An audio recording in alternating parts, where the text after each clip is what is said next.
Today we are going to be headed to town to pick up some bolts for some miscellaneous stuff for the truck. I know I haven't made a video in a while, but I figured I need to start posting more, and yeah, I just been kind of lazy lately, but I actually finally have some stuff to post about, even though it's not anything crazy, but figured I'd give you an update on the truck since it's been second gen swapped and I've been driving it for about 6,500 miles, or yeah, about 6,500 miles. So give you a review of how it's been so far. But yeah, just gonna make it a whatever kind of day, but I'll catch up to you whenever I make it to town so we can get some bolts. If you are on the fence about buying a second gen swap for your 5th gen or 4th gen, just listen to this.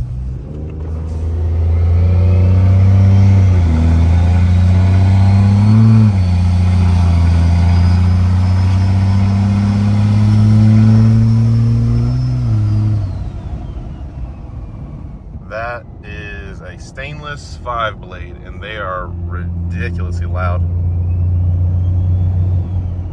I mean, that's inside the cab, windows all the way up, and it doesn't even have a race cover on it. So I highly recommend, if you are wanting to second gen swap your truck, I highly recommend at least giving stainless diesel 5 blade a try. So this one's a 472 8710.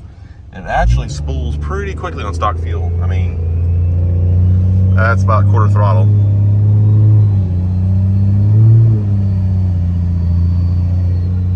It just wants to go. Not smoky unless you want it to be. Super responsive.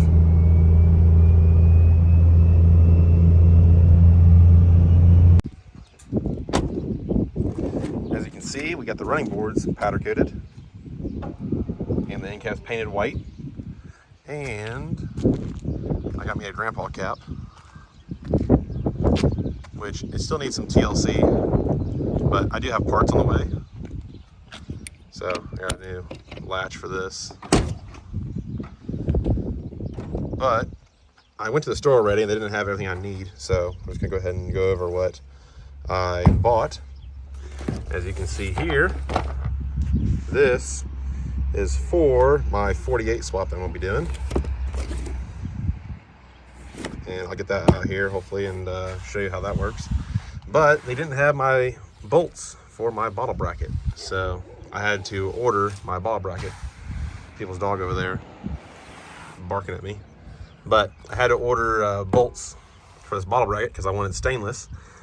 So we're gonna mount the bottle up there when it comes time. But this is, I believe it holds 15-pound bottles as well, but I have 2 10-pound bottles of Zex, which Zex actually went out of business, or actually was bought out, so it's no longer Zex. I believe it is Comp Cams bottom mount. But let's go over some stuff that I've done. A little windy out here, if you can hear me. But the pappy cap, the running boards, and then here's the big ticket item that we did. Flight FAB Billet 4-link arms, which I love the billet, but I also regret the billet because it gets dirty so fast. So I think that's going to be coming off over winter time, and it's going to get powder coated.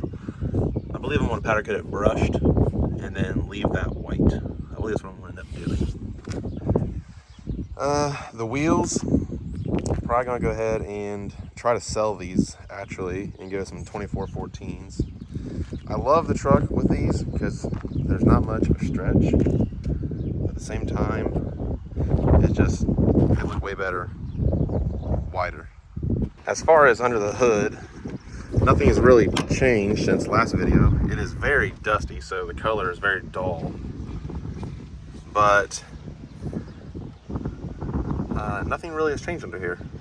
I did order some more stuff though to spruce this up. Let's see where to start. I'm going to be taking this battery out most likely. I don't think I'm going to relocate it. I might. I haven't fully decided yet. But this battery needs to go. And then I have a fleece billet coolant tank. That's going to get mounted over here, nice tucked up out of the way. I have a fleece AC line reroute to get rid of all this, all these lines, because it's very tight to that AR housing, and it'll just help clean up some of this stuff. Now, whenever I put my nitrous bottles in, I will be mounting my solenoids right here, and I haven't decided yet if I want to use them as a spool or a spray, because I believe whenever I go up in horsepower, after I make my first goal, which is 800 horsepower, 1,000, I'm gonna have to have wireless Street Fighter rods to make 1,000 safely. But after that, this turbo basically kind of runs out of efficiency around 1,000. So if I swap this out, I might go to a spool jet instead, but I haven't fully decided yet what I'm doing with nitrous.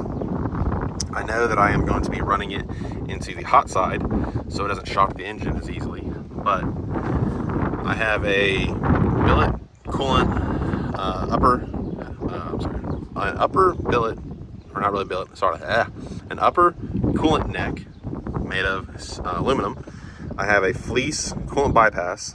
That's all at powder coat. My boy Caden hooked me up on powder coat. Still need to order a cover for the brake reservoir, a billet cap. Still need to order a battery box cover, and then also need to order a billet steering pump lid. So I don't believe I made a thing for this. If they did, I'd buy one, but as of now, it's just a cap. And then I still need to get this powder coated. I'm waiting for Blake, Fitzgerald Performance, or Fittipaldi Performance as we like to call them, to get a stainless steel radiator cover made for one of these. I know Fulson Diesel makes one that goes right here. I'm not the biggest fan of that. I'd rather have one that starts here and will cover all of this, a very low profile one. But hopefully look at that sometime in the next couple months. Who knows? But as of that, that's basically all we've done to the truck. Let's go back here and we'll look at this rear bumper that's just covered in soot. This thing, if you want to spit black, it'll spit black. If not, it won't. But the cap actually goes to paint tomorrow, and so this will all be painted white. So, and I can't wait for it. As you can see, it's one solid window, which is very nice actually. The insides actually turn and you can open it up, as well as that front glass window. There's actually two tabs on top to actually drop it down. You can actually pull that front window out. So, and then I have the third brake light still wired. It does not plugged in, but I have a new one that's actually going to paint right now, and it should be smoked like my taillights. So you can't see it during the daytime, but put the brakes on, it works. So let me go ahead and get this radiator shifter out and show you this. So here is a full manual valve body 48 radiator shifter. At least in my case it is. So you have lockup and overdrive, and then you have first, second, and third. So it's gonna be hard to do this one-handed, so let's see if I can get it one-handed here. Ooh, I don't know if I can. Almost. There we go. So that's first, unlocked, and then second, lock, third, overdrive, and then that's neutral. And then to get in reverse, you push this forward, and as you push this forward, you push the shifter forward. So there and there, which is reverse, and then park. So that's the fundamentals of a radiator shifter. They're pretty sweet after you play around with them for a little bit. And then here is a fire pump bracket, which actually doesn't quite mount up inside the 5th gen. And I will show you here. Michaela's just chilling inside here. Say hi. Hi. So the way you're watching TikToks. So the way this works is you have 2 bolts down here. This is for a 3rd gen, but you have 1 bolt there in your seat, mounts to the bottom one, and the top one you have to drill. but it doesn't quite mount up inside here. It's a little off. So I have to have it fabricated. So it's gonna be up and inwards towards the center console more. So that'll give me enough room to mount this in there. The only downside is I will lose the usability of a cup holder. At the same time, I mean, cup holder versus having to drill, cut holes, mount brackets and everywhere. So small price to pay, especially whenever you have a 48 built to actually last. You never really have transmission problems again unless you go super high horsepower. But that is what has been going on so far lately. Now, as far as merchandise, I plan on having my own shirts made with the front of the truck on them and my logo. So Drop the Hammer Design is actually making me a new logo as of right now. So hopefully that turns out really good. It's dump truck getting it. So hopefully that turns out really good. I don't know how much I'm gonna post the shirts for. It's not like I'm banking off them to sell, you know, incredibly, and sell a bunch of it, but figure I'd put them up there in case somebody wants a truck with a 5th gen on the front. So that's probably gonna do it for this video. And if you want to see more and help support the channel, go ahead and subscribe.